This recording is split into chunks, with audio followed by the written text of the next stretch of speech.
Hello students, कैसे हो आप सभी। अब हमारे जो मई वाला सेशन है उसकी रजिस्ट्रेशन तो अभी ख़त्म कर दी गई है, मतलब दोबारा से उसको रीओपन कर दिया गया था। 11 तारीख तक हमारी रजिस्ट्रेशन से वो चली थी मई वाले सेशन की।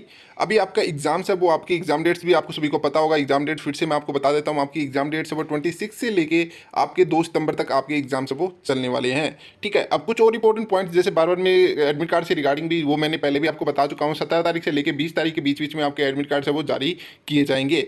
लेकिन इस वीडियो के अंदर जिस पॉइंट पे हम बात करने वाले हैं वो है हमारा 75% क्राइटेरिया। एक्चुअली काफ़ी ज़्यादा स्टूडेंट्स इस बात को लेके कंफ्यूज है कि जो 75% क्राइटेरिया है वो इसका हम क्या करें, मतलब कि हमारे 75% है वो नहीं आए हैं क्लास 12th के अंदर। और क्या 2022 के अंदर 75% क्राइटेरिया को रिमूव किया जाएगा या फिर नहीं किया जाएगा। अगर नहीं किया जाएगा तो क्या हम किसी और तरीके से IIT NITs के अंदर एडमिशन से वो ले सकते हैं। हाँ, इन सब चीज़ों पे हम बात करेंगे अच्छे से डिटेल्स में। चलो शुरू करते हैं हमारे इस वीडियो को बिना किसी देरी के। अगर आपने अभी तक हमारे चैनल को सब्सक्राइब नहीं किया तो चैनल को सब्सक्राइब जरूर कर लेना। इसी तरीके के इंपॉर्टेंट पॉइंट्स मैं आप सभी को बताता रहता हूं, ठीक है, ताकि आपके किसी भी तरीके के आपका भी कोई आगे करियर के अंदर कोई प्रॉब्लम्स वो क्रिएट ना हो। ठीक है, शुरू करते हैं। सबसे पहले मैं आपको एक्सप्लेन करता हूं कि देखिए, आपको सभी को इस चीज़ के बारे में ऑलरेडी वैसे पता होगा कि अगर आपको IIT NIT या फिर किसी भी अदर इंस्टीट्यूट्स के अंदर अगर एडमिशन लेना है, ठीक है, तो उसके लिए आपको जो OBC वाले कैंडिडेट्स है और जो जनरल कैंडिडेट्स हैं उनको 75% आपको मार्क्स है वो जरूरी है क्लास 12th के अंदर। ठीक है, और दूसरी बात यहाँ पे SC और ST वाले जितने भी कैंडिडेट्स हैं उनको 65% ज़रूरत है अगर उनको IITs NITs में एडमिशन लेना है क्लास 12th के अंदर। ठीक है, अब इन चीज़ों को अगर हम साइड में रखें तो 2021 की अगर हम बात करें, 2021 के अंदर 75% क्राइटेरिया को क्या कर दिया गया था, रिमूव कर दिया गया था। मतलब अगर आपको NITs IITs IITs या फिर GFTs में अगर एडमिशन लेना है तो उसके लिए आपको 75% की ज़रूरत नहीं है। आप डायरेक्ट वहाँ पे एडमिशन से ले सकते हो। बस आपको क्लास 12th के अंदर आपके पासिंग मार्क्स होने चाहिए, मतलब आप क्लास 12th है वो आपकी पास है वो होनी चाहिए। ठीक है, मेन बात यहाँ पे आती है 2022 के लिए। अब काफ़ी ज़्यादा स्टूडेंट्स इस चीज़ को लेके कंफ्यूज है कि सर 2022 में क्या होगा। ठीक है, देखो, आने वाले कल के बारे में अभी हम कुछ कह नहीं सकते, लेकिन आप सभी को मैं बता दूं कि जहाँ तक चांसेस है 90% चांस है कि 2022 के अंदर भी 75% क्राइटेरिया को रिमूव वो किया जाएगा। अगर 75% क्राइटेरिया को रिमूव नहीं किया जाता फिर भी एक ऑप्शन और बचता है जिसके बेस पे आपको IITs IIITs में एडमिशन से वो मिल सकता है। वो भी मैं आपको यहाँ पे बताता हूँ। बात कर रहे हैं हम यहाँ पे 2022 के बारे में 75% मार्क्स के लिए कि 75% अगर यहाँ पे क्राइटेरिया रखा जाता है 2022 के अंदर, अगर आपके 75% नहीं बन रहे, मतलब फॉर एग्जांपल आपके बनते हैं 73% बनते हैं, आपके 74% बनते हैं, ठीक है, तो क्या फिर भी आप IITs NITs में एडमिशन ले सकते हो? तो मैं ये कहना चाहूँगा हाँ, आपके पास पॉसिबिलिटीज़ रहेगी।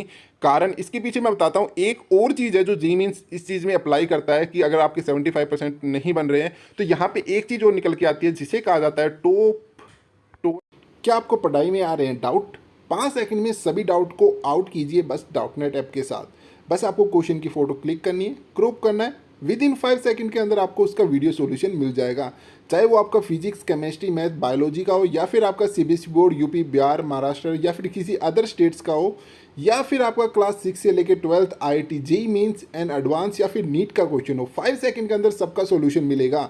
इसी के साथ यहाँ पे आपको डेली लाइव क्लासेस मिलेगी, वो भी आपको यहाँ पे इंग्लिश एंड हिंदी मीडियम के अंदर। बस आपको डाउटनेट के साथ जुड़ जाना है और डाउनलोड कर लीजिए डाउटनेट ऐप। 20 परसेंटाइल, ठीक है, उसे कहा जाता है टॉप 20 परसेंटाइल। और इसी चीज़ के लिए मैं आपको बता रहा था कि ये भी एक तरीका है। अगर आपके 75% नहीं बनते तो अगर आप टॉप 20 परसेंटाइल के अंदर अगर आप आते हो तो वहाँ पे आपको NITs IITs में एडमिशन से वो मिल जाएगा। अब ये होता क्या है टॉप 20 परसेंटाइल, इसके बारे में मैं आपको बता देता हूँ। टॉप 20 परसेंटाइल ये होता क्या है, एक्चुअली क्या होता है ना कि हर एक अलग अलग स्टेट्स है ना वो एक कट ऑफ वो देता है NTA वालों को। ठीक है, वो कहता है कि भाई हमारे स्टेट्स के अंदर इतनी कट ऑफ वाले कैंडिडेट्स है, इतनी मतलब जो कैटेगरी इतनी अगर उनके परसेंटेज बन रहे हैं तो आप उनको एडमिशन से वो दे दीजिए। मतलब फॉर एग्जांपल अगर हम बात करें हरियाणा की, बिहार की बात करें, जैसे हरियाणा कह देगा जैसे कि 74 बनते हैं किसी के तो आप उसे एडमिशन दे दीजिए IITs के अंदर। ठीक है, उसी के साथ बिहार वाले अगर जो है बिहार बोर्ड है वो कह देता है कि हमारे यहाँ पे 73% अगर किसी कैंडिडेट्स के आते हैं तो आप उन्हें IITs NITs में एडमिशन से वो दे दीजिए। ठीक है, लेकिन ये सिर्फ पहले तो बोर्ड से, जैसे हरियाणा बोर्ड कहेगा, बिहार बोर्ड कहेगा, यूपी बोर्ड कहेगा NTA वालों को। अगर NTA वाले इस चीज़ को एक्सेप्ट करते हैं तो वो चीज़ वहाँ पे अप्लाई वो हो जाएगी। लेकिन ये क्या होता है, एक्चुअली क्या होता है ना कि यहाँ पे एक चीज़ और होती है कि ये टॉप 20 परसेंटाइल के अंदर एक्चुअली क्या चीज़ है जो मायने रखती है। ठीक है, वो मैं आपको एक्सप्लेन करता हूँ। फर्स्ट ऑफ ऑल यहाँ पे टॉप 20 परसेंटाइल का मतलब होता है कोई भी 5 सब्जेक्ट्स है वो आपको उठाने हैं, मतलब ठीक है, जिसके अंदर जो फिक्स सब्जेक्ट है वो बता देता हूँ आपको। PCM आपका फिक्स रहेगा, मतलब फिजिक्स केमिस्ट्री एंड मैथ है वो आपका फिक्स रहेगा।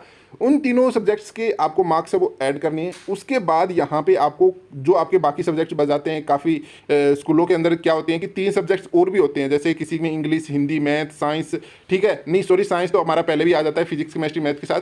इसी के साथ जैसे और भी होते हैं, म्यूजिक सब्जेक्ट हो गया, कोई भी अदर लैंग्वेज हो गई, तो इस तरीके के अलग अलग सब्जेक्ट्स होते हैं। तो उनमें से आपको 2 सब्जेक्ट्स और उठाने हैं, ठीक है, उनमें से जिनमें आपके बेस्ट स्कोर बन रहा है, मतलब ज़्यादा स्कोर बन रहा है, तो उन दोनों में से कोई आपको 2 सब्जेक्ट उठाने हैं और वहाँ पे आपको इस पीसीएम के साथ जितने आपके मार्क्स थे उसके साथ आपको ऐड ऑन करने हैं। फिर उसके बाद अगर आपके परसेंटेज बनते हैं तो आप वहाँ पे एलिजिबल से वो हो जाएंगे आईआईटीज़ एनआईटीज़ के अंदर एडमिशन्स लेने के लिए। तो मतलब आप कैंडिडेट्स बन जाएंगे टॉप 20 परसेंटाइल के लिए। लेकिन एक बात यहाँ पे बता देता हूँ कि ये जो क्राइटेरिया है, जो टॉप 20 परसेंटाइल की जो लिस्ट लगती है, वो जब आपकी काउंसलिंग स्टार्ट होती है तब ये लिस्ट है वो जारी की जाती है, तब आपको पता चलेगा कि भी हाँ आप आईआईटीज़ एनआईटीज़ के लिए एलिजिबल हो या फिर नहीं हो, ठीक है। तो मेन बात सीधी है कि आप 2022 के लिए पूरी तरीके से तैयार है वो हो जाइए। मतलब 2022 के अंदर आपको अगर एग्जाम्स देना है, अगर आप सोच रहे हैं कि मेरे को 2022 के अंदर एग्जाम्स दूँ या फिर ना दूँ, आपके परसेंटेज है वो 75% से कुछ ही कम है, तो आप ये डिसीजन है वो डन कर लीजिए कि मेरे को 2022 के अंदर एग्जाम्स देना है और बहुत ही अच्छे तरीके से मेरे को स्कोर है वो करना है, ठीक है। अब जो हो गया वो हो गया, लेकिन आगे मैं इस चीज़ को अभी गलती नहीं करूंगा, अपने अच्छे परसेंटेज है वो अच्छे परसेंटाइल से वो लेके आऊँगा ताकि मेरे को आगे किसी चीज़ की प्रॉब्लम से वो ना हो। तो अभी से शुरू कर दीजिए 2022 की तैयारी। अगर जो स्टूडेंट्स अभी 2021 के कोई भी एग्जाम से वो नहीं दे रहा है तो 2022 की तैयारी में जुट जाइए, अभी आपके पास मौका है। वैसे मोस्टली जैसे मैंने आपको बताया कि 75% क्राइटेरिया वो रिमूव हो सकता है, 90% चांस है इस चीज़ से लेके। लेकिन अगर ये चीज़ भी अगर फेल होती है कि 75% क्राइटेरिया को रिमूव नहीं किया जाता 2022 के अंदर, तो भी आपके पास एक ऑप्शन बचेगा टॉप 20 परसेंटाइल का, ठीक है। तो ये एक चीज़ थी, काफ़ी ज़्यादा स्टूडेंट्स में से बार बार में पूछ रहे थे, मुझे लगा कि आप चीज़ें सभी को ये चीज़ एक्सप्लेन करनी जरूरी है। मुझे कमेंट करके बताना कि आपको ये चीज़ किस तरीके से लगी, क्या आपको ये हेल्पफुल इन्फॉर्मेशन लगी या फिर नहीं लगी, ठीक है। कमेंट करके जरूर बताना है और अपने सभी फ्रेंड सर्कल में उनको भी शेयर कर देना ताकि वो भी इस कंक्लूजन से बाहर निकल पाए कि 2022 के अंदर हम क्या करें क्या ना करें, सिर्फ क्लास 12 के मार्क्स को लेकर ना बैठे रहें, ठीक है। तो thank you, keep learning and keep watching my channel.